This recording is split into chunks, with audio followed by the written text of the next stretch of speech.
Theatrephonic presents The Volunteers, a short story. Written by Silvandar. Narrated by Ashley Shiers.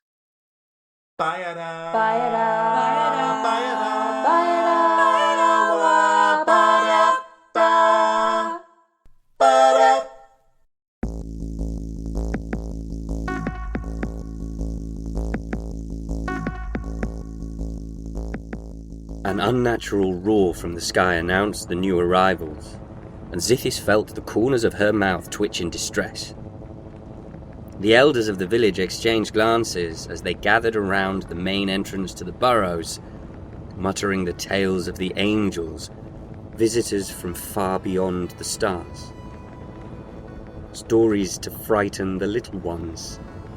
Behave, or the angels will come for you. As the warriors of the troop reluctantly stowed their weapons and slunk back inside, Zithis shivered. As much as she wanted to launch her forces at the enemies approaching, she knew it would be futile. Besides, it was against tradition to offer violence to the angels.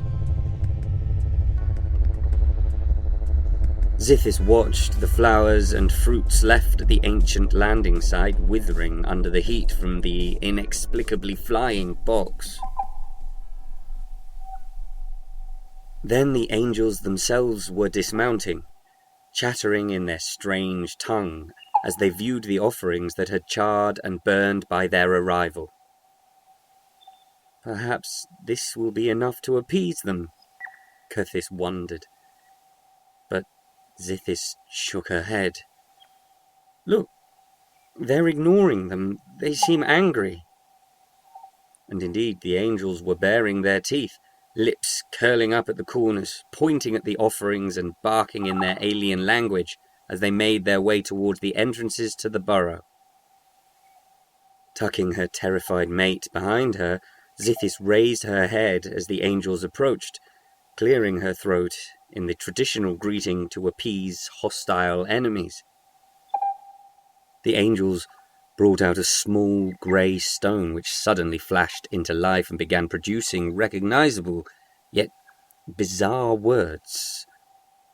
Fighting a shudder, Zithis heard Curthis whimper in fear at the twisted voices coming from the device.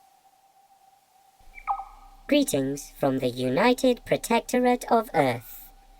We are here under Treaty 14C of the Galaxy Convention to collect volunteers for the study program. Zithis nodded, her mouth twisting upwards despite her best efforts to remain calm.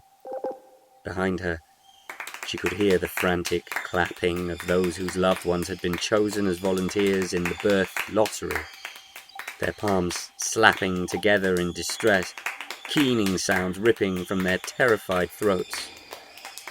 The angels glanced over and bared their teeth at the sounds of terror from the villagers, and they were quickly hushed. Please present your volunteers, the angel's voice box requested, and immediately the 6 chosen sacrifices stepped forward, the corners of their mouths turned up in a rictus of horror. The clapping began again, and Zithis fixed her people with a fierce look, not wanting to anger the angels any further. Do all of you consent to the protocols of vivisection and freely place yourselves in the custody of the UPE for the purpose of interspecies collaborative investigation? The angel's voice box asked, and the sacrifices nodded dully, chirping the ancient words of ritual. We give consent. We give consent.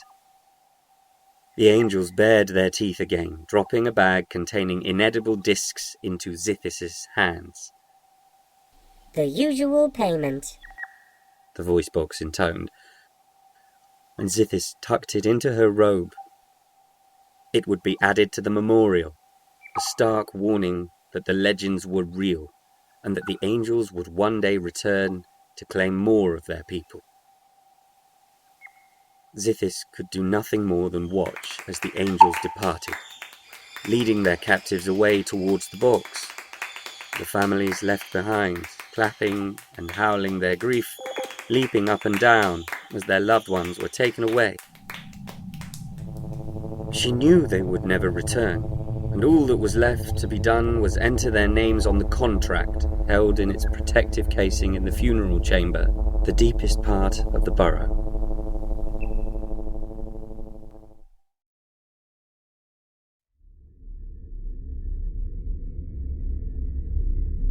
Watching the ground disappear beneath them, the lead scientist ran his eyes over the samples collected from the planet as the heavy transport pod, Angel 1, engaged its thrusters and shot into the air. As usual, the human-like primates seemed delighted to be on board the ship, smiling and clapping with excitement as they were led towards the sterile pods that would be used for their transport to Earth. The captain entered the cabin looking pleased. "Once again, congratulations on creating this arrangement, Doctor. It's an excellent model for interspecies cooperation, especially with such short-lived creatures as these. How many generations do you think they've gone through since our last visit?" "Preliminary data says 3. The scientist absently clicked his anti-gravity boots into life as they breached atmosphere, heading back to the UPE Gabriel in its geosynchronous orbit around the tiny planet. "Did everything go smoothly with the collection?" the captain asked, watching the cheerful creatures as they were prepared for stasis. "Smooth as butter," the lead scientist said, handing her the translation matrix with the record of the visit for upload to the servers. They put out all the usual floral decorations for the visit, and there was a big cheer when the volunteers stepped forward. I think it's become a kind of festival day to them by now. We left the usual amount of credits as compensation, and all the volunteers gave their verbal consent for the record. Good. All that's left is for them to update the paperwork on the system. The captain relaxed as the stasis kicked in and the pods went silent. I checked its readouts when we landed. It's still in perfect working order, even though, for some reason, they took it underground.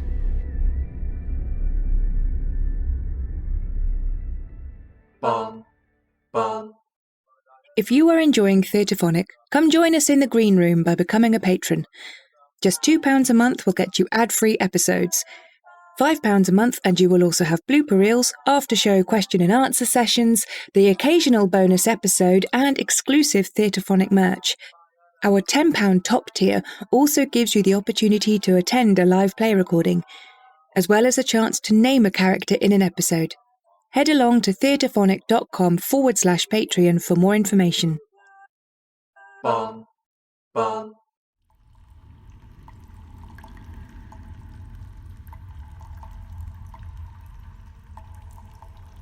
Terminal active. The strange, echoing voice made the unknown sounds as the shaman proceeded through the funeral rites. Pungent herbs burned as she danced, her gestures following the ancient patterns on the device, that oddly hollow stone that held the contract. Subject entry confirmed. Input subject designations. When the peace treaty had been agreed, the angels had used their magic stone to explain that the names of the sacrifices needed to be given to the device. Only then would the contract be fulfilled. All of the colony knew the legends of that ancient war, the ease with which the strangers, as the angels were first known, had crushed their ancestors' desperate assault, swatting them from their skin with their bare hands, spraying their poison gas into the hives. Then the first collection, that near genocide, as the strangers took many of their remaining numbers away, leaving the colony decimated. Subject input confirmed. Processing data. Please wait. Over time, the colony had recovered.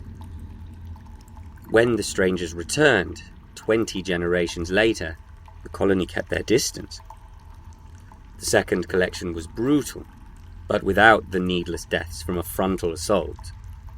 Instead, the elders observed, sending scouts to cautiously investigate the strangers' bodies and their flying box. The samples of skin, sweat, and hair they brought back were consumed by the Queen, hoping to empower the next generation. By the time the strangers returned, the colony had changed. Data verified. United Protectorate of Earth Protocol 1400. Ethical sapient lifeform study confirmed. The strangers retreated upon seeing how the members of the colony had grown large since their last visit, and had learned to make tools and walk on only 4 of their 6 legs to allow their front limbs to wield weapons.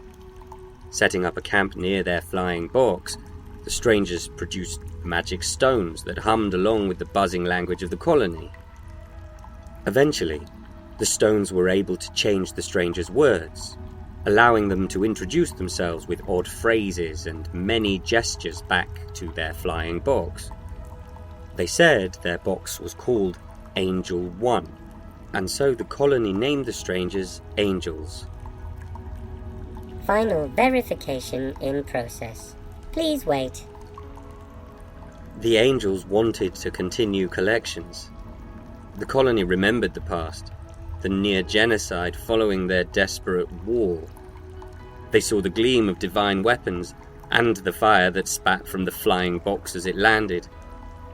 They remembered the bitter taste of defeat. A sacrifice was made to preserve the colony. The Angels taught them the ritual words of consent and volunteer, and of the device and its dance. They would not accept the offerings without the rituals, so the elders memorized them, teaching it to every new generation. No one knew what happened to those sacrificed. They never returned from the flying box, and so the elders decreed that a funeral be carried out. The device was taken to the funeral burrow, and the colony mourned and prayed for deliverance, for the Angels to finally be satisfied, for the colony to be spared. 4 generations later, the Angels returned. All conditions met. Data verified. Initial vivisection scheduled. Radiation tests scheduled. Drug trials scheduled. Autopsy scheduled. Next collection date scheduled.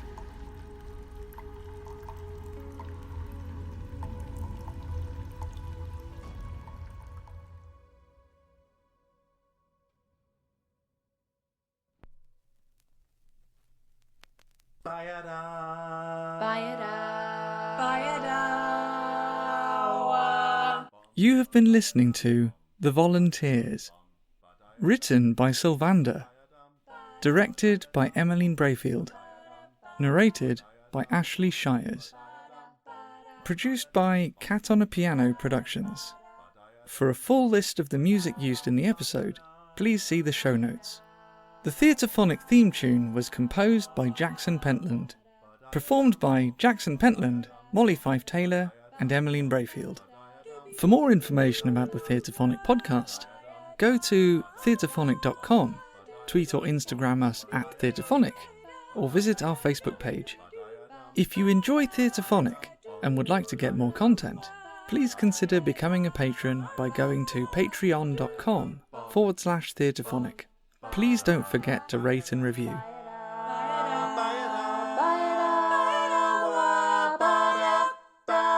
Thank you for listening.